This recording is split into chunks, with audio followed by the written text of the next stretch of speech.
정말 말도 안 되는 일이 일어났습니다. 최근 미국 트럼프 대통령이 직접 국방부 긴급회의를 소집했다고 합니다. 충격적인 건 이 상황의 중심에 바로 한국이 있다는 점인데요. 심지어 직접 한국에 다녀온 미 국방부 장관이 한 말은 모든 일을 경악하게 만들었다고 합니다. Some perspective with regards to our regret that the citizen. 대체 무슨 일이 있었던 걸까요? 안녕하세요. 저는 윌리엄 브래드쇼라고 합니다. 미국 국방부 장관이죠. 펜타곤의 중심부에서 세계에서 가장 강력한 군사력을 지휘하는 위치에 있다고 보면 됩니다. 가장 강한 국방력을 가진 나라의 장관인 만큼 항상 저는 자부심을 가지고 살아왔습니다. 물론 그 회의가 있기 전까지는 말이죠. 그늘도 저는 여느 때와 같이 각종 보고서를 검토하며 하루를 시작했습니다. 그때 갑자기 비서가 다급하게 사무실 문을 두드렸어요. 장관님, 긴급회의가 소집되었습니다. 지금 바로 상황실로 와주셔야 합니다. 비서의 표정이 심상치 않았습니다. 저는 즉시 자리에서 일어나 상황실로 향했죠. 상황실에 들어서자 합동참모본부의 고위 장성들이 이미 자리에 앉아 있었습니다. 로버트 윌슨 합동참모본부 의장도 심각한 표정으로 앉아 있었어요. 분위기가 무겁고 긴장감이 감돌았죠. 그때 로버트 윌슨이 천천히 고개를 들어 저를 바라봤어요. 트럼프 대통령이 백악관으로 우리를 호출했다며 지금 바로 가야 한다고 했습니다. 저는 눈썹을 치켜 올렸습니다. 백악관의 긴급 호출이라니. 분명 심각한 상황이 발생한 게 틀림없었어요. 우리는 즉시 이동했고 30분 후 백악관 오벌 오피스에 도착했습니다. 트럼프 대통령은 책상 앞에 앉아 있었고 그 앞에는 빨간색 표지에 기밀 보고서가 놓여 있었죠. 이것이 우리를 급하게 부른 이유인가 싶었습니다. 트럼프의 표정은 무겁고 진지했어요. 트럼프 대통령은 우리에게 자리에 앉으라고 손짓했습니다. 우리가 자리에 앉자 그 빨간 표지의 보고서를 우리 앞으로 밀어냈어요. 저는 표지를 보았고 그 제목에 잠시 당황했죠. 한국 방산산업 분석이라는 제목이 선명하게 적혀 있었습니다. 트럼프 대통령은 고개를 끄덕이며 이 보고서를 철저히 검토하라고 지시했습니다. 상당히 충격적인 내용이 담겨 있다고 강조했어요. 솔직히 저는 잠시 웃음을 참을 수 없었어요. 한국이라니요? 우리가 수십 년 동안 보호해온 그 작은 나라 말입니까? 이게 대체 무슨 농담인지 이해할 수 없었죠. 심지어 지금은 대통령도 없어 곧 북한에 잡아먹힐지도 모르는 나라인데 주한미군이 빠지면 사실상 이빨 빠진 호랑이라고 봐도 무방하니까요. 그래서 저는 코웃음을 치며 대통령에게 한국은 그냥 미국이 지켜주는 나라라고 언급했습니다. 그러나 트럼프와 윌슨의 표정은 변하지 않았어요. 오히려 더 심각해졌죠. 윌슨은 제 생각을 이해하지만 보고서를 읽어보면 제 생각이 바뀔 거라고 말했습니다. 저는 의아한 표정으로 보고서를 열었어요. 첫 페이지부터 이해가 되지 않았습니다. 한국의 방산산업에 관한 내용이었는데 그 규모와 기술력이 제가 알고 있던 것과는 완전히 달랐죠. 저는 의심스러운 눈초리로 보고서를 훑어보았습니다. 무엇이 그렇게 중요하길래 트럼프 대통령까지 직접 나서서 우리를 호출한 것일까요? 트럼프 대통령은 이 정보가 CIA, NSA, 국방정보국 모두 확인한 것이라고 강조했습니다. 그리고 더 자세한 내용을 직접 확인해보라고 지시했어요. 저는 보고서를 주의 깊게 살펴보기 시작했습니다. 저는 어안이 벙벙했습니다. 대체 이 보고서에 뭐가 있기에 국방부 장관인 제가 직접 한국에 가야 한다는 것일까요? 보고서를 더 자세히 훑어보기 시작했죠. 윌슨은 이것이 단순한 보고서가 아니라 우리 국가 안보의 미래가 걸린 중요한 문제라고 강조했습니다. 저는 벌써부터 머리가 지끈거렸어요. 이게 대체 무슨 상황인지 이해할 수 없었습니다. 한국이 그렇게 중요한 나라였나요? 우리가 항상 보호해주던 그 나라가 국가안보와 무슨 관련이 있다는 것일까요? 트럼프 대통령은 보고서를 철저히 검토하라고 다시 한번 강조했습니다. 저는 아직도 혼란스러웠지만 대통령의 지시에 반박할 수는 없었어요. 자리에서 일어나 보고서를 들고 회의실로 돌아가기로 했습니다. 그렇게 저는 펜타곤에 도착해 제 사무실로 돌아왔습니다. 저는 책상에 앉아 그 빨간 보고서를 펼쳤어요. 그리고 그 순간 제 눈앞에 펼쳐진 내용들을 보고 저는 점점 표정이 굳어갔습니다. 한국의 방산 수출 통계였어요. 제 눈을 의심할 수밖에 없었죠.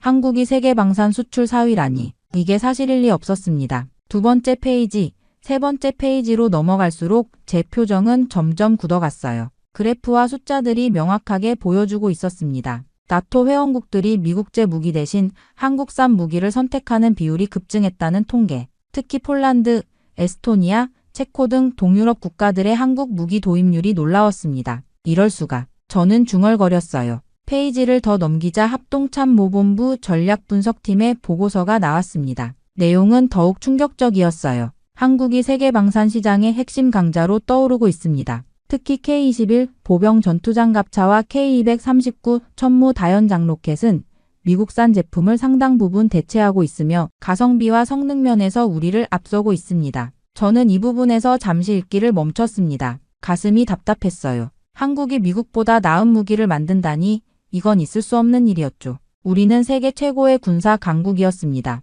그것은 변할 수 없는 사실이었어요. 그러나 보고서는 냉정하게 사실만을 이야기하고 있었습니다. 2023년 이후 한국의 방산 수출액은 2배 이상 증가했으며 우크라이나 전쟁 이후 유럽 국가들의 한국산 무기 도입이 급증했다는 내용이었어요. 전화가 울렸습니다. 트럼프 대통령이었어요. 보고서 다 읽었나? 네, 읽고 있습니다만. 이게 정말 사실입니까? 그래서 자네가 직접 확인해야 하는 거야. 한국으로 가서 직접 보고 진실을 파악하고 오게. 트럼프의 목소리에는 여지가 없었습니다. 저는 내심 반발했어요. 국방부 장관이 한국 같은 작은 동맹국에 가서 무기 체계를 살펴본다니 이건 내 위신에 관한 문제였죠. 하지만 대통령의 명령은 거부할 수 없었습니다. 알겠습니다. 언제 출발하면 될까요? 내일 아침. 모든 준비는 끝났어. 다음 날 아침 저는 짐을 챙기며 불쾌한 기분을 감출 수 없었어요. 국방부 장관이 동맹국 시찰 같은 잡무에 시간을 뺏긴다는 것이 못마땅했습니다. 하지만 출발 전 마지막으로 한국 방산에 대해 좀 더 조사해 보기로 했어요. 제 태블릿으로 국방부 기밀 데이터베이스에 접속했습니다. 한국 방산을 검색어로 입력했어요. 수백 개의 문서가 나왔습니다. 그중 최신 보고서 몇 개를 선택했죠. 첫 번째 파일은 K-21 보병 전투장갑차에 관한 것이었습니다. 이미지를 보는 순간 제 눈이 커졌어요. 우리 브래들리 장갑차와 비슷하면서도 더 날렵한 디자인이었습니다. 자세한 스펙을 읽으며 저는 점점 놀라기 시작했어요. K-21은 120mm 박격포를 장착할 수 있다고 했습니다. 이건 기존 장갑차보다 훨씬 강력한 화력이었어요. 방어력도 우수했지만 특히 기동성 부분에서 미군 장갑차보다 앞선다는 평가가 있었습니다. 저는 깊은 한숨을 내쉬었어요. 더 충격적인 것은 이 K-21을 중동과 유럽 여러 국가가 도입을 검토 중이라는 정보였습니다. 우리의 시장을 잠식하고 있다니 이건 예상치 못한 일이었어요. 다음 문서는 K-239 천무에 관한 것이었습니다. 한국판 HIMARS라는 별명이 붙어 있었어요. 사거리가 80km에서 160km까지 GPS 유도 미사일까지 발사할 수 있다고 했습니다. 스크롤을 내리자 폴란드가 대량으로 도입 중이라는 내용이 나왔어요. 미국 HIMARS에 비해 발사 속도가 빠르고 명중률이 높다는 평가도 있었습니다. 심지어 일부 군사 전문가들은 미래 전장에서 천무가 HIMARS보다 더 효율적일 수 있다고 평가했어요. 저는 태블릿을 내려놓았습니다. 머리가 복잡했어요. 말도 안 돼. 한국이 이런 무기를 독자 개발했다고? 저는 창밖을 바라보며 생각에 잠겼습니다. 지금까지 한국은 그저 미국의 보호를 받는 작은 동맹국이라고 생각해왔어요. 미국의 군사기술력을 배워 따라오는 수준이라 여겼죠. 그런데 이제는 우리와 경쟁하고 심지어 일부 분야에서는 우리를 앞지르고 있다니. 제 기존의 세계관이 완전히 흔들리기 시작했습니다. 이제 한국이 단순한 동맹국이 아니라 경쟁자로 바뀌는 걸까요? 아니면 트럼프 대통령이 말한 것처럼 우리가 알지 못했던 중요한 파트너일까요? 비서가 문을 두드렸습니다. 장관님, 차량이 준비됐습니다. 공항으로 출발하셔야 합니다. 그렇게 14시간의 긴 비행 끝에 인천국제공항에 도착했습니다. 피로감이 몰려왔지만 한국에서 무엇을 보게 될지 궁금증도 커졌어요. 비행기에서 내리자마자 첫 번째 놀라움이 찾아왔습니다. 출입국 심사대에 줄을 서려는데 경호원이 저를 VIP 통로로 안내했어요. 그런데 일반적인 출입국 심사대가 아니었습니다. 얼굴 인식 시스템이 자동으로 제 신원을 확인했어요. 여권을 보여줄 필요도 없었습니다. 저는 놀라서 경호원에게 이게 무엇인지 물었습니다. 경호원은 한국에서 이미 몇 년 전부터 도입된 얼굴 인식 출입국 심사 시스템이라고 설명했어요. 저는 눈썹을 치켜 올렸습니다. 미국에서도 일부 공항에서 테스트 중이긴 했지만 이렇게 완벽하게 통합된 시스템은 처음 봤어요. 출입국 심사를 마치고 나오자 또 다른 놀라움이 기다리고 있었습니다. 은빛 로봇이 제 이름을 부르며 수화물 수치대로 안내해드리겠다고 했어요. AI 안내 로봇이었습니다. 자연스러운 영어 억양과 부드러운 움직임에 한 번 더 놀랐어요. 로봇을 따라가며 주변을 둘러보니 공항 곳곳에 자동화 시스템이 가득했습니다. 청소 로봇, 무인 카페, 자동 운반 카트, 모든 것이 사람의 개입 없이 움직이고 있었어요. 수화물을 찾은 후 공항 밖으로 나가자 또 다른 충격이 기다리고 있었습니다. 도로 위를 달리는 차들은 대부분 전기차나 수소차였어요. 미국에서도 전기차가 늘고 있지만 이 정도로 일반화된 곳은 없었습니다. 한 남자가 저를 향해 손을 흔들었습니다. 키가 크고 단정한 군인의 자세를 갖춘 사람이었어요. 그는 김석진 대령이라고 자신을 소개했습니다. 한국 국방부에서 왔다고 했죠. 유창한 영어로 말하는 그와 악수를 나누며 고개를 끄덕였습니다. 김석진 대령은 서울까지 함께 이동하며 간략한 브리핑을 해주겠다고 했어요. 김석진 대령이 안내한 차량은 또 다른 놀라움이었습니다. 운전자가 없는 AI 자율주행 차량이었어요. 우리는 뒷좌석에 앉았고 차는 자동으로 움직이기 시작했습니다. 저는 미국에서도 자율주행 차량이 있지만 이렇게 일반적으로 사용되는 건 아니라며 놀라움을 표현했어요. 김석진 대령은 한국이 세계에서 가장 높은 자율주행 차량 보급률을 자랑하며 특히 공공 영역에서는 거의 100%에 가깝다고 설명했습니다. 차량이 고속도로에 진입하며 김석진 대령은 태블릿을 꺼내 한국 방산 현황에 대한 간략한 브리핑을 시작했습니다. 그러나 저는 브리핑보다 창밖의 풍경에 더 집중하고 있었어요. 미래 도시 같은 서울의 모습, 고층 빌딩들 사이로 보이는 첨단 교통 시스템, 곳곳에 보이는 로봇과 드론들. 이것이 정말 우리가 70년 동안 보호해왔다고 생각한 그 한국인가. 김석진 대령은 곧 국방부에 도착할 것이며 그곳에서 더 자세한 브리핑이 준비되어 있다고 알려주었습니다. 저는 고개를 끄덕였지만 머릿속은 이미 혼란으로 가득 찼습니다. 그렇게 서울 시내를 지나 마침내 용산의 국방부 청사에 도착했습니다. 현대적인 건물 디자인과 첨단 보안 시스템이 눈에 띄었어요. 미국 펜타곤과는 다른 분위기였습니다. 더 밝고 더 투명하고 더 미래지향적인 느낌이었죠. 김석진 대령의 안내를 받아 우리는 지하 2층의 특별 브리핑룸으로 향했습니다. 문이 열리자 눈앞에 펼쳐진 광경에 또 한 번 놀랐어요. 원형 테이블 주변으로 한국군 장성들이 자리하고 있었고 테이블 중앙에서는 푸른빛의 3D 홀로그램이 떠다니고 있었습니다. 저는 자리에 앉았고 한국 국방부 고위 관계자가 인사말과 함께 브리핑을 시작했습니다. 그 순간 테이블 위에 홀로그램이 변화하기 시작했어요. K-21 보병 전투장갑차의 상세한 3D 모델이 공중에 떠올랐습니다.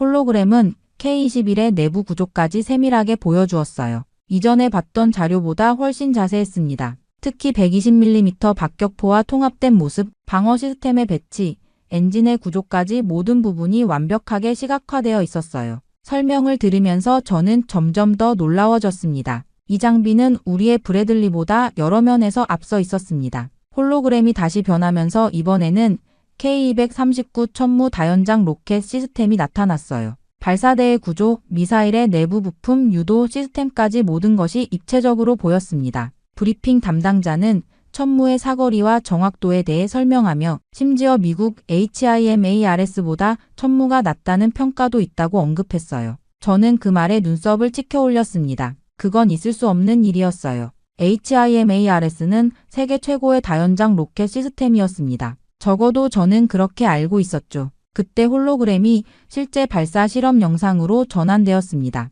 K-239 천무가 연속으로 미사일을 발사하는 장면이었어요. 그리고 이어서 그 미사일들이 수백 킬로미터 떨어진 표적들을 정확하게 타격하는 장면이 나왔습니다. 놀라운 정확도였어요. 미사일들은 GPS 유도 시스템을 통해 목표물을 거의 오차없이 명중시켰습니다. 저는 표정이 굳어졌습니다. 이건 분명 최고 수준의 기술이었어요. 미국의 시스템과 비교해도 전혀 뒤떨어지지 않았습니다. 어떤 면에서는 오히려 앞서 있다는 느낌까지 들었죠. 브리핑은 계속되었고 한국의 다른 첨단 무기 시스템들도 소개되었습니다. 그러나 제 머릿속은 이미 혼란스러웠어요. 이런 기술력이 있었다고? 한국이 대체 어디까지 발전한 거지? 우리는 지금까지 한국을 어떻게 잘못 평가해왔을까? 몇 시간의 브리핑이 끝난 후 저는 생각에 잠겨 자리에서 일어났습니다. 김석진 대령이 제게 다가와 소감을 물었어요. 저는 솔직하게 대답했습니다. 매우 인상적이라고 예상했던 것보다 훨씬 앞선 기술이라고요. 김석진 대령은 미소를 지으며 이건 시작에 불과하다고 말했습니다. 내일은 실제 장비들을 보여줄 예정이라고 했어요. 그 말을 듣는 순간 저는 비로소 트럼프 대통령이 저를 직접 보내라고 한 이유를 완전히 이해했습니다. 다음 날 아침 김석진 대령은 제게 오늘의 일정을 알려주었습니다. 평택에 있는 캠프 험프리스를 방문할 예정이라고 했어요. 이번에는 주한미군을 직접 만나보게 될 것이라고 했습니다. 저는 안도감을 느꼈습니다. 드디어 익숙한 얼굴들을 만날 수 있게 된 것이죠. 자율주행 차량을 타고 서울에서 평택으로 이동하는 동안 저는 창밖 풍경을 관찰했습니다. 도시 곳곳에 첨단 기술이 적용된 건물들, 스마트 교통 시스템, 도로 위의 수소버스들. 한국은 제가 생각했던 것보다 훨씬 발전해 있었어요. 캠프 험프리스에 도착하자 예상과 달리 주한미군 사령관 마크 필립스 장군이 직접 저를 맞이했습니다. 원래 계획에는 없던 일이었어요. 필립스 장군은 미국에서 국방부 장관이 직접 방문한 것을 큰 영광으로 생각한다며 환영해 주었습니다. 저는 필립스 장군과 함께 그의 사무실로 향했고 김석진 대령은 다른 일정이 있다며 저희를 배려해 자리를 비웠습니다. 미군 기지 안에서 미국인들과만 대화하니 마음이 놓였어요. 이제 솔직한 이야기를 들을 수 있을 것 같았습니다. 필립스 장군의 사무실에 들어서자 창문 너머로 훈련 중인 한국군과 미군이 보였습니다. 저는 그들을 잠시 바라보다가 필립스 장군에게 질문했습니다. 한국 방산산업과 군사력은 실제로 어떤지 그리고 미국과의 관계는 어떻게 변화하고 있는지 물었어요. 필립스 장군은 잠시 침묵하더니 깊은 한숨을 내쉬었습니다. 그리고 놀라운 말을 꺼냈어요. 솔직히 말하자면 한국은 더 이상 우리가 보호해야 하는 나라가 아니라고 했습니다. 한국이 우리를 필요로 하는 것이 아니라 오히려 우리가 한국을 필요로 하는 상황이 되었다고 말했어요. 저는 충격의 말을 잊지 못했습니다. 필립스 장군은 계속해서 설명했습니다. 지난 10년간 한국의 군사력은 놀라운 속도로 발전했고 특히 방산기술 면에서는 이미 세계 최고 수준에 도달했다고 했어요. 그들은 더 이상 미국의 기술에 의존하지 않고 자체적으로 첨단 무기 시스템을 개발하고 있었습니다. 저는 여전히 믿기 힘들었어요. 필립스 장군이 제 표정을 읽고는 몇몇 미군 장병들을 불러들였습니다. 그들의 이야기를 직접 들어보라는 것이었죠. 첫 번째 장교는 10년 넘게 한국에서 근무한 베테랑이었습니다. 그는 솔직하게 말했어요. 한국군이 우리보다 더 앞선 장비를 갖추고 있다고 했습니다. 특히 드론, AI 통합 시스템, 통신 장비 등에서 미군보다 훨씬 발전된 기술을 사용하고 있다고 했어요. 두 번째 장교는 더 충격적인 말을 했습니다. 한국은 이제 우리 없이도 북한을 충분히 상대할 수 있다고 했어요. 군사력은 물론이고 기술적으로도 북한을 압도하고 있으며 미군의 존재는 이제 실질적인 군사적 필요성보다는 상징적인 의미가 더 크다고 했습니다. 저는 창밖을 바라보았습니다. 한국군 병사들이 최신 장비를 착용하고 훈련하는 모습이 보였어요. 그들의 움직임은 정확했고 장비는 첨단 기술로 가득했습니다. 이제 저는 이해하기 시작했습니다. 우리가 지난 70년간 가지고 있던 한국에 대한 인식은 완전히 잘못된 것이었어요.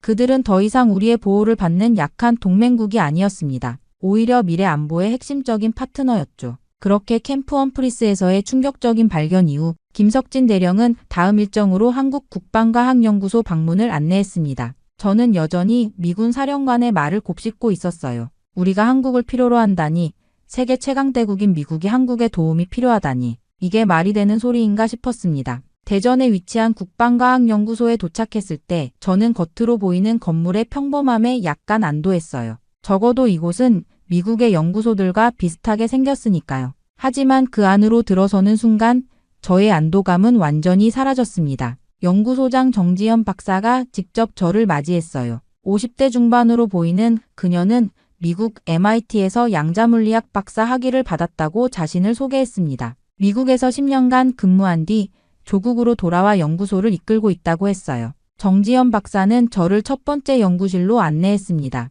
문이 열리자 수십 개의 소형 드론이 완벽한 편대를 이루며 공중에서 춤을 추고 있었어요. AI 군집 드론이었습니다. 박사의 설명에 따르면 이 드론들은 개별 명령 없이도 스스로 상황을 판단하고 적응하는 인공지능을 탑재하고 있었죠. 다음 연구실에서는 자율전투 로봇을 시연했습니다. 인간형 로봇이 다양한 지형을 헤치고 다니며 표적을 정확히 타격하는 모습이었어요. 심지어 시뮬레이션 환경에서 적의 공격을 피하며 자율적으로 대응하는 능력까지 갖추고 있었습니다. 세 번째 연구실은 더욱 충격적이었어요. 정지현 박사는 양자 암호통신 시스템을 보여주었습니다. 그녀의 설명에 따르면 이 기술은 해킹이 원천적으로 불가능한 통신 방식이었어요. 정지현 박사가 갑자기 제게 질문했습니다. 미국은 아직 양자 암호통신을 도입하지 않았냐고 물었어요. 저는 당황했습니다. 우리는 아직 실험 단계에 있었죠. 박사는 미소 지으며 한국군은 이미 80% 이상 이 시스템을 적용했다고 말했습니다. 마지막으로 우주 감시 시스템을 보여주었어요. 한국이 자체 개발한 위성들을 통해 지구 궤도의 모든 물체를 실시간으로 추적하는 기술이었습니다. 북한은 물론 주변국의 모든 군사 활동을 24시간 모니터링할 수 있는 시스템이었죠. 모든 것이 너무 충격적이었습니다. 저는 무의식적으로 중얼거렸어요. 우리가 오히려 뒤처지고 있는 것 아닌가 하고요. 정지현 박사는 그 말을 들었는지 잠시 저를 바라보았지만 아무 말도 하지 않았습니다. 연구소 투어를 마치고 저는 김석진 대령과 함께 서울로 돌아가는 차 안에서 깊은 생각에 잠겼습니다. 지금까지 본 것들은 제 기존 세계관을 완전히 뒤흔들어 놓았어요. 한국은 더 이상 미국의 보호를 받는 나라가 아니었습니다. 그들은 이미 미래 전쟁을 준비하고 있었고 어떤 면에서는 미국보다 앞서 있었어요. 그렇게 한국에서의 일정을 마치고 워싱턴으로 돌아오는 비행기 안에서 저는 보고서를 작성했습니다. 모든 경험과 충격적인 발견들을 상세히 기록했어요.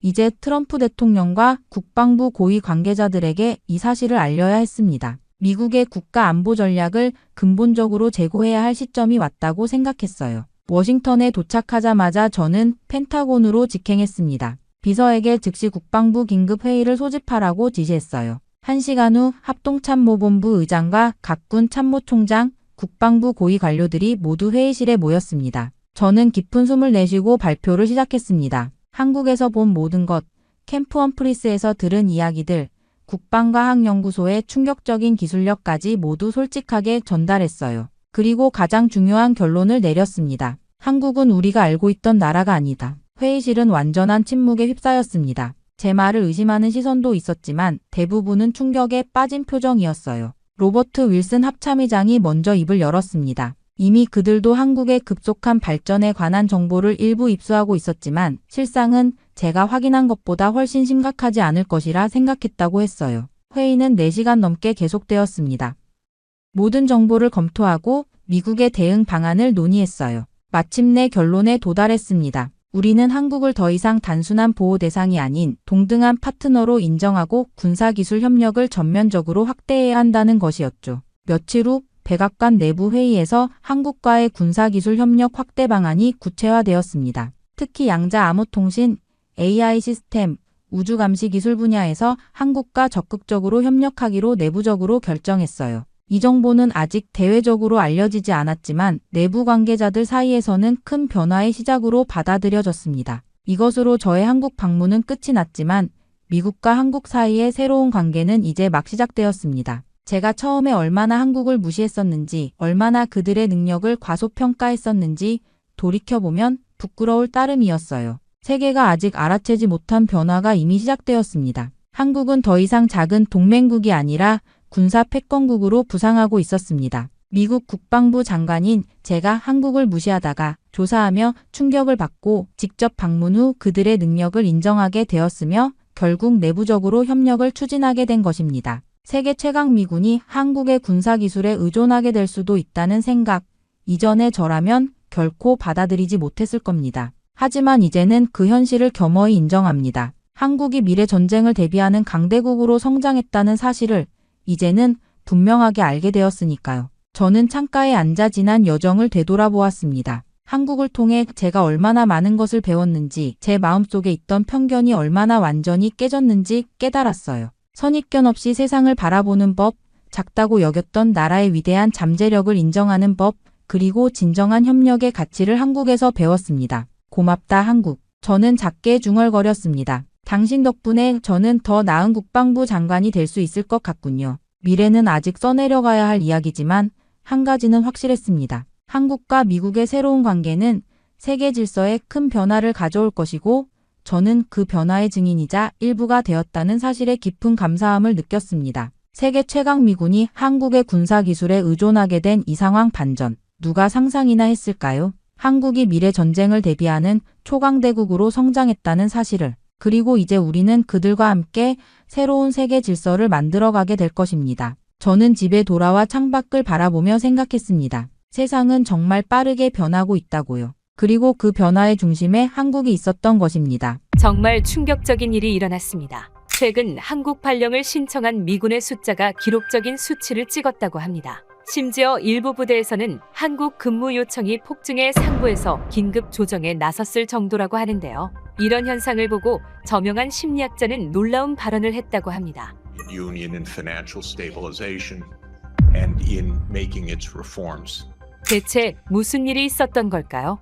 안녕하세요. 저는 미 국방부 소속 심리학자 브라이언이라고 합니다. 3대째 군인 가문의 자손인 만큼 큰 자부심을 가지고 일을 하고 있죠. 미군은 전 세계적으로 가장 우월하며 다른 곳과는 비교가 되지 않을 정도로 최고의 시스템을 가지고 있으니까요. 항상 저는 저희 일에 만족하며 살아왔습니다. 그 말도 안 되는 폭탄 발언을 듣기 전까지는 말이죠. 말도 안 돼. 내가 한국에 간다고. 책상을 내리치자 국방부의 하얀 벽이 내 울림을 되돌려 주었습니다. 참모장의 얼굴은 평온했지만 제 심장은 폭주기관차처럼 뛰고 있었죠. 브라이언 대위, 주한미군 심리상담 파견, 다음 주 월요일 출발입니다. 그 말을 듣는 순간 세상이 무너지는 것만 같았습니다. 한국이라뇨? 다른 곳은 다 괜찮았습니다. 하지만 한국만큼은 정말 싫었어요. 제가 이유 없이 한국을 싫어하는 것이 아닙니다. 큰 계기가 있었죠. 저희 할아버지께서 1976년 판문점 도끼 만행 사건으로 북한군에게 잔인하게 살해당하셨거든요. 그날 이후 우리 가족은 영원히 망가졌습니다.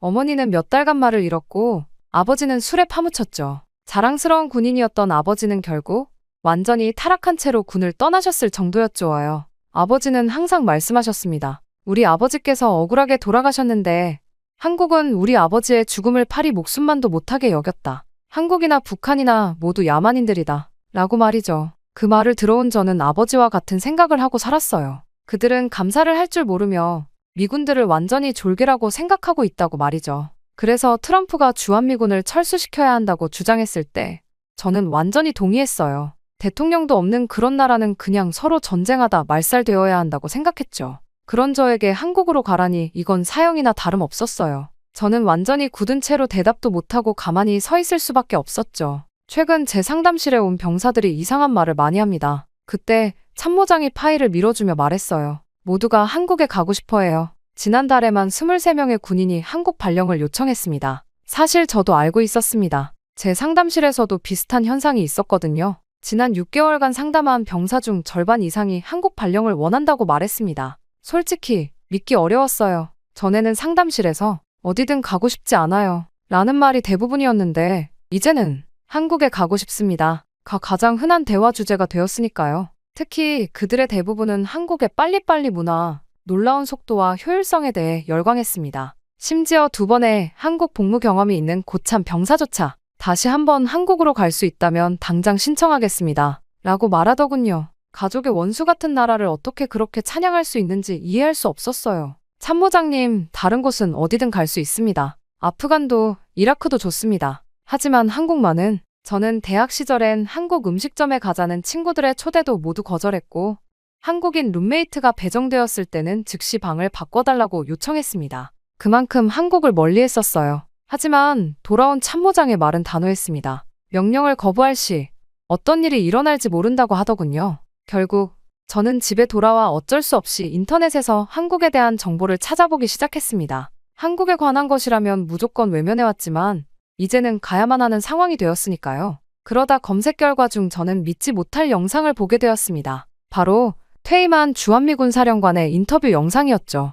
Give you some perspective with regards to our regret that the citizens of Sangju. 순간 눈을 크게 떴습니다. 그분은 미 육군에서 가장 존경받는 지휘관 중 한 명이자 아버지가 젊었을 때 우상으로 여겼던 인물이었거든요. 그는 결코 정치적 발언이나 외교적 립서비스를 하는 사람이 아니었죠. 항상 솔직하고 직설적인 화법으로 유명했던 장군이었습니다. 정말 뭔가 있는 걸까요? 혼란스러워진 저는 서랍 구석에서 오래된 사진첩을 꺼냈습니다. 군복 차림의 할아버지가 웃고 있었죠. 뒷면에는 판문점에서 1976년이라고 적혀 있었습니다. 그 웃음이 마지막이었다는 걸 그때는 아무도 몰랐어요. 그리고 며칠 뒤 저는 마침내 인천국제공항에 도착했습니다. 14시간의 비행 동안 잠을 이루지 못했어요. 할아버지가 돌아가신 이 땅을 밟는다는 생각에 가슴이 무거웠죠. 비행기에서 내리자 현대적인 공항의 모습이 눈에 들어왔습니다. 깔끔하고 정돈된 시설이 놀라웠지만 할아버지의 죽음이 머릿속을 맴돌며 경계심을 놓을 수 없었어요.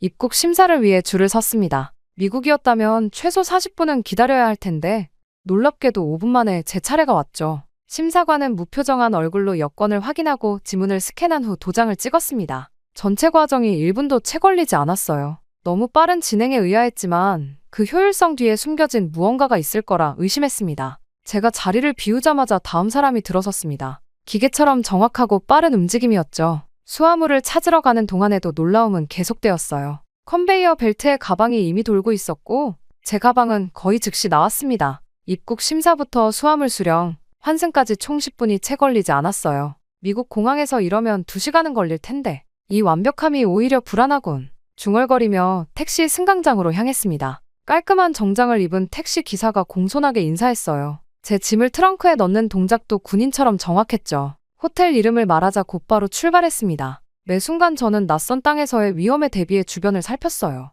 도로 위에서의 경험은 더욱 충격적이었어요. 택시 기사는 마치 경주 선수처럼 차선을 바꾸며 빠르게 달렸습니다. 하지만 위험하다는 느낌은 들지 않았죠. 모든 차량이 똑같은 리듬으로 움직이는 것 같았어요. 신호등이 바뀌면 모든 차가 동시에 출발했고 차선 변경도 군대 훈련처럼 정확했습니다. 이 나라의 규율과 질서가 저를 더욱 긴장시켰습니다. 많은 미국 군인들이 한국을 좋아한다는 택시 기사의 말에 고개만 끄덕였습니다. 내심 그들은 이 나라의 진짜 모습을 모르는 거야. 겉만 번지르르한 가면일 뿐이겠지라고 생각했죠. 호텔 앞에 도착하자 택시 미터기가 정확히 얼마인지 보여주었어요. 한국 돈에 익숙하지 않아 지갑을 뒤적이고 있는데 기사는 카드 단말기를 내밀었습니다. 카드를 대자마자 삐 소리와 함께 결제가 완료되었어요. 너무 쉽고 빠른 이 모든 것이 오히려 의심스러웠습니다. 미국에서 택시 타면 지갑 꺼내고 카드 긁고 서명하는 데만 5분 걸리는데 이건 뭔가 불완전해 보이는데 호텔 로비로 들어서자 프론트 데스크 직원이 미소로 맞이했습니다. 여권을 내밀자 순식간에 컴퓨터에 정보를 입력하고 룸키를 건넸어요. 그 미소 뒤에 진심이 있는지 의심했습니다. 모든 체크인 절차가 1분 안에 끝났죠. 미국 호텔에서는 보통 대기 시간부터 서류 작성까지 최소 10분은 걸리는데 말입니다. 이 완벽한 효율성이 오히려 불편했어요. 대체 이 나라는 뭐지? 표면적인 완벽함 뒤에 뭔가 있을 거야. 방에 들어서자마자 창문으로 서울의 전경이 보였어요. 빽빽하게 들어선 고층 빌딩들, 그 사이를 가로지르는 한강. 할아버지가 이곳에서 목숨을 잃었다는 사실이 다시 마음을 무겁게 했습니다. 저는 창문을 닫고 커튼을 쳤어요. 이 나라의 화려한 전경조차 신뢰할 수 없었습니다. 짐을 풀고 시계를 확인했어요. 내일 아침 8시에 첫 번째 심리 상담이 있는 주한미군 기지로 가야 했습니다. 병사들이 그토록 열광하는 이 나라의 실체를 직접 조사할 시간이 왔죠. 미리 방을 점검하고 도청 장치가 있는지 확인했습니다. 이 나라의 그 어떤 것도 믿을 수 없었어요. 베개에 머리를 묻으며 생각했어요. 이 나라의 모든 것이 빠르다는 건 인정하겠습니다. 하지만 속도가 전부는 아니죠. 이 효율성 뒤에 숨겨진 어두운 면이 분명 있을 겁니다. 그리고 저는 그것을 찾아낼 거예요. 할아버지를 위해서라도 한국의 실체를 밝혀내야 했습니다. 다음 날 아침, 저는 일찍 주한미군 기지로 향했습니다. 택시에서 내려 기지 정문에 다가서자 익숙한 미국 군인들의 모습이 보였어요. 그들의 표정이 다른 주둔지의 군인들과 달랐습니다. 더 여유롭고 밝아 보였죠. 왜 그런지 의아했습니다. 미군 심리상담실은 깔끔하게 정돈되어 있었어요. 벽에는 한국의 관광지 사진들이 걸려 있었습니다. 보통 미군 기지의 상담실과는 다른 분위기였죠. 책상에 앉아 첫 번째 병사를 기다렸습니다. 마이크 존슨 이등병이 첫 번째 상담 대상이었습니다. 한국에서의 생활에 대해 물었을 때 그의 얼굴이 환하게 밝아졌어요. 한국에서는 모든 게 빠르고 효율적이에요. 기지 밖에서 식사를 해도 주문하고 5분이면 음식이 나옵니다. 미국에서는 상상도 할 수 없는 속도죠. 인터넷도 미국보다 몇 배는 빠르고요. 의심스러운 눈으로 바라보았습니다. 그의 말이 너무 과장된 것 같았어요. 미군들이 한국에 대해 환상을 갖고 있는 걸까요? 아니면 제가 편견에 사로잡혀 있는 걸까요? 두 번째 상담은 제니퍼 밀러 하사였습니다. 한국에서의 경험을 물었을 때 그녀는 깊은 숨을 내쉬었어요. 솔직히 처음에는 걱정이 많았어요. 하지만 이곳의 의료 시스템에 놀랐습니다. 지난주 감기 증상이 있어서 병원에 갔는데 병원 진료가 40분이면 끝났어요. 접수, 진료, 약 처방까지요. 미국에서는 그게 불가능하죠? 미국이었다면 예약만 몇 시간, 대기는 몇 주가 걸렸을 거예요.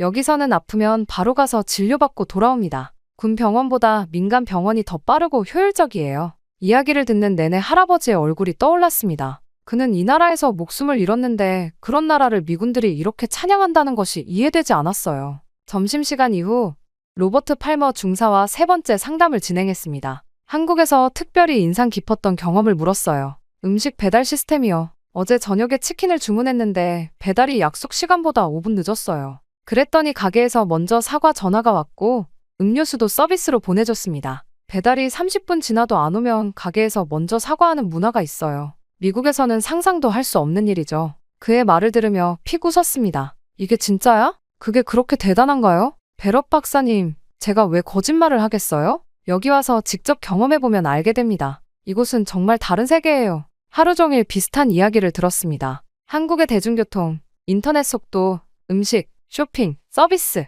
모든 미군들이 이 나라의 속도와 효율성에 감탄했어요. 상담실을 정리하며 생각에 잠겼습니다. 이렇게 많은 사람들이 같은 이야기를 하는데 모두 환상에 빠져 있다고 볼 수는 없었어요. 하지만 저는 여전히 의심을 지울 수 없었습니다. 할아버지의 죽음을 무시할 수는 없었어요. 기지를 나와 한국의 저녁거리를 걸으며 생각했습니다. 병사들의 말대로 이 나라는 정말 효율적인 것 같았어요. 그러나 그 효율성 뒤에는 분명 어두운 면이 있을 것입니다. 저는 그것을 찾아내고 말 거예요. 할아버지를 위해서라도. 내일은 직접 도시를 돌아봐야겠군. 호텔로 돌아가며 중얼거렸습니다. 병사들이 말한 이 완벽한 나라의 실체를 확인할 차례였습니다. 다음 날 아침, 호텔을 나서며 직접 서울 도심을 탐험하기로 했습니다. 병사들의 말이 과장된 것인지 직접 확인해 볼 필요가 있었어요. 여전히 한국에 대한 회의적인 시각은 사라지지 않았지만 객관적인 관찰이 필요했습니다. 지하철역으로 향했습니다. 서울 지하철은 미군들 사이에서도 이미 유명했죠. 개찰구를 지나 플랫폼으로 내려가자 수많은 사람들이 질서정연하게 줄을 서 있었어요.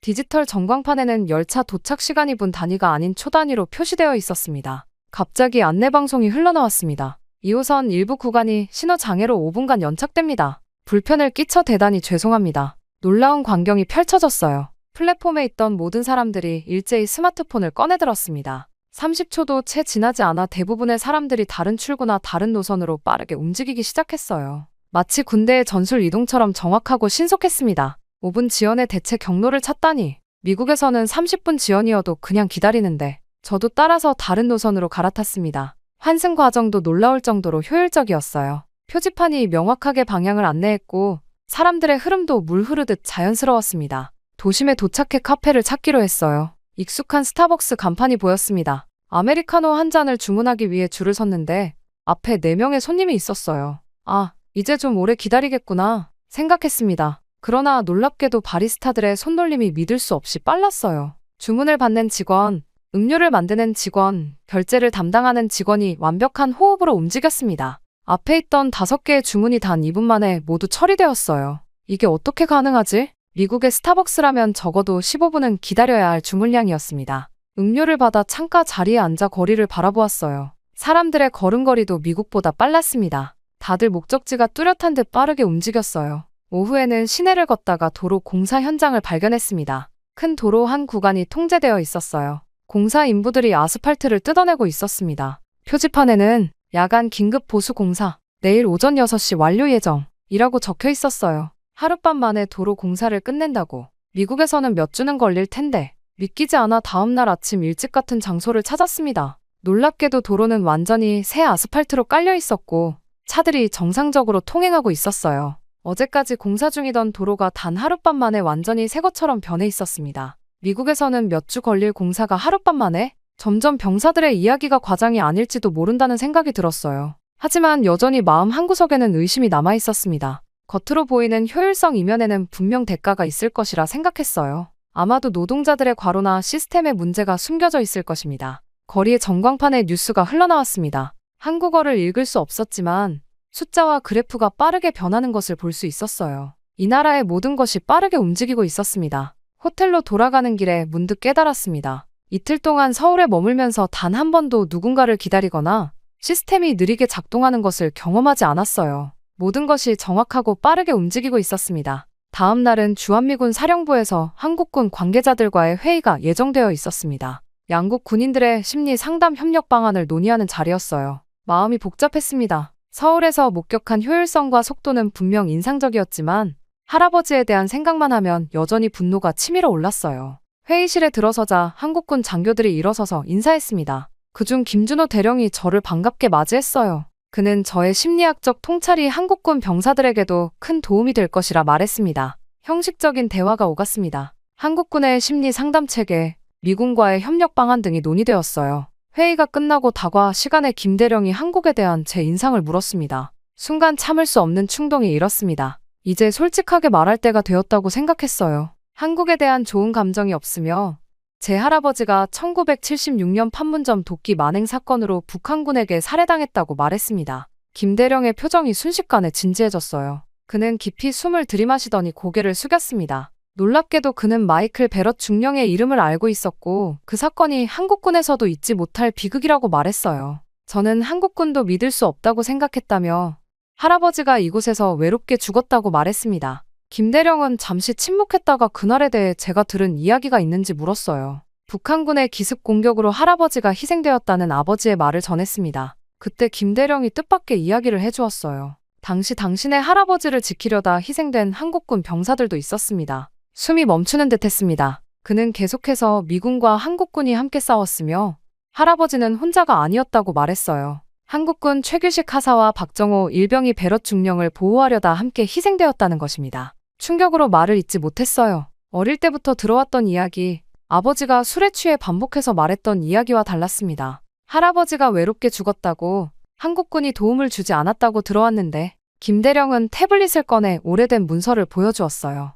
거기에는 분명히 할아버지와 함께 한국군 2명의 이름이 희생자 명단에 있었습니다. 이런 사실을 왜 알려주지 않았냐고 물었을 때 김대령은 냉전 시기였고 양국 정부 사이에 복잡한 외교적 문제가 있었다고 설명했어요. 일부 정보는 제한적으로만 공개되었다고 했습니다.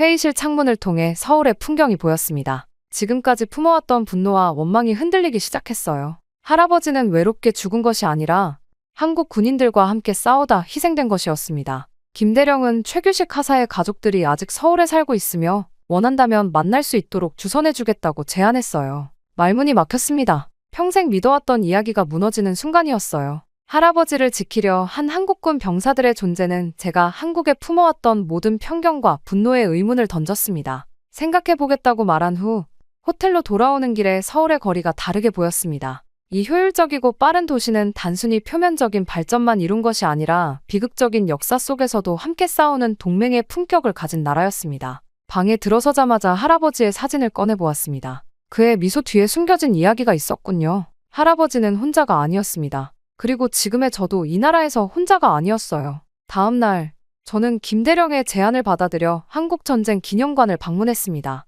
할아버지에 관한 진실을 알게 된 후 이 나라의 역사에 대해 더 알고 싶다는 생각이 들었어요. 기념관 입구에서 만난 김대령은 저를 반갑게 맞이했습니다. 기념관을 둘러보며 한국전쟁의 참상이 담긴 사진들을 보았습니다. 서울이 폐허가 된 모습, 난민들의 행렬, 굶주림에 지친 아이들의 모습이 눈앞에 펼쳐졌어요. 그 모습은 제가 지금 보았던 현대적이고 효율적인 서울과는 너무나도 대조적이었습니다. 이 사진들은 1953년 휴전 직후의 모습입니다. 김대령이 설명했어요. 당시 한국은 세계에서 가장 가난한 나라 중 하나였어요. 1인당 국민소득이 67달러에 불과했습니다. 전쟁으로 폐허가 된 도시의 모습에 충격을 받았습니다. 지금의 서울과 비교하면 믿기 힘들었어요. 어떻게 이런 폐허에서 지금의 모습으로 변할 수 있었던 거죠? 김대령은 잠시 생각에 잠겼다가 말했습니다. 전쟁 후 폐허에서 살아남으려면 빠르게 움직일 수밖에 없었어요. 느리면 굶어 죽는 시대였습니다. 그의 말에 깊은 의미가 담겨 있었어요. 제가 서울에서 경험했던 빠른 속도와 효율성은 단순한 문화적 특성이 아니라 생존을 위한 전략이었던 것입니다. 우리의 빨리빨리 문화는 단순한 성격이 아닙니다. 이건 생존을 위한 전략이었어요. 1960년대부터 시작된 경제 개발 과정에서 속도는 곧 생존이었습니다. 우리는 재건 과정을 보여주는 전시물로 이동했습니다. 남성들은 공장에서, 여성들은 가정과 일터에서 밤낮으로 일하는 모습이 담긴 사진들이 있었어요. 많은 사람들이 하루에 12시간 이상 일했다는 설명이 붙어 있었습니다. 한국인들은 한이라는 감정을 가지고 있습니다. 이건 깊은 슬픔과 원한, 그리고 그것을 극복하려는 의지가 복합된 감정이에요. 식민지 시대와 전쟁을 겪으며 이 감정은 더욱 깊어졌습니다. 한이 어떻게 빨리빨리 문화와 연결되는 건가요? 한은 우리를 앞으로 나아가게 하는 원동력이 되었어요. 다시는 그런 고통을 겪지 말자는 결심이 집단적인 의식으로 자리 잡았습니다. 그래서 모든 것을 빠르게 해내려 했어요. 빠르게 배우고, 빠르게 일하고, 빠르게 발전하는 것만이 살 길이었습니다. 1970년대와 80년대의 산업화 과정을 보여주는 전시물 앞에 섰습니다. 조선소에서 일하는 노동자들, 밤새 공부하는 학생들, 24시간 가동되는 공장들의 모습이 담겨 있었어요. 이 시기에 한국인들은 주 70시간 이상 일했습니다. 세계에서 가장 긴 노동시간이었어요. 그만큼 간절했기 때문입니다. 김대령의 말을 들으며 생각했습니다. 이 나라의 빠른 템포는 단순한 문화적 특성이 아니라 생존과 발전을 위한 절박한 전략이었던 것입니다. 지금의 효율성은 그 시절의 유산입니다. 신호가 바뀌면 즉시 출발하고 일도 빨리 처리하고 서비스도 신속하게 제공하는 것. 이건 단순한 문화가 아니라 생존 본능에서 나온 최적화입니다. 기념관을 나오면서 서울의 풍경을 다시 바라보았습니다. 빽빽하게 들어선 고층 빌딩들, 빠르게 움직이는 사람들. 이제는 그 모습이 다르게 보였어요. 그것은 단순한 현대화가 아니라 극복의 역사, 생존을 위한 끊임없는 노력의 결과였습니다. 할아버지께서 이 나라에서 돌아가신 것은 정말 비극입니다. 하지만 그 희생이 헛되지 않았다는 것을 알아주셨으면 합니다. 그분도 이 나라의 발전과 평화를 위해 싸우셨으니까요. 김대령의 말에 고개를 끄덕였습니다. 지금까지 품어왔던 한국에 대한 분노와 편견이 점점 사라지고 있었어요. 그렇게 할아버지에 대한 오해가 풀리면서 한국에 대한 반감도 사라졌습니다. 할아버지는 혼자 죽은 것이 아니라 한국군과 함께 싸우다 희생된 것이었어요. 최규식 하사의 가족을 만난 날은 특히 감동적이었습니다. 그들은 제게 원망 대신 따뜻한 환대를 보여주었어요. 최 하사의 아들이 건넨 말이 아직도 귓가에 맴돕니다. 우리 아버지와 당신의 할아버지는 같은 목표를 위해 싸웠습니다. 그들은 모두 영웅이에요. 그날 저녁 남산타워에 올라 서울의 전경을 바라보았습니다. 빛나는 도시의 불빛이 마치 별처럼 펼쳐져 있었어요. 이 도시는 전쟁의 폐허에서 일어나 세계적인 도시로 변모했습니다. 그 과정에서 형성된 빨리빨리 문화와 효율성은 단순한 성격이 아니라 생존과 발전을 위한 전략이었어요. 주한미군 병사들의 말을 이제는 완전히 이해할 수 있었습니다. 그들이 이 나라에 매료된 이유, 이 나라의 시스템에 감탄한 이유가 명확해졌어요. 서울의 야경을 바라보며 혼잣말을 했습니다. 이 나라가 미래다. 할아버지가 이곳에서 희생된 것은 비극이지만 그의 희생이 헛되지 않았다는 사실에 위안을 받았습니다.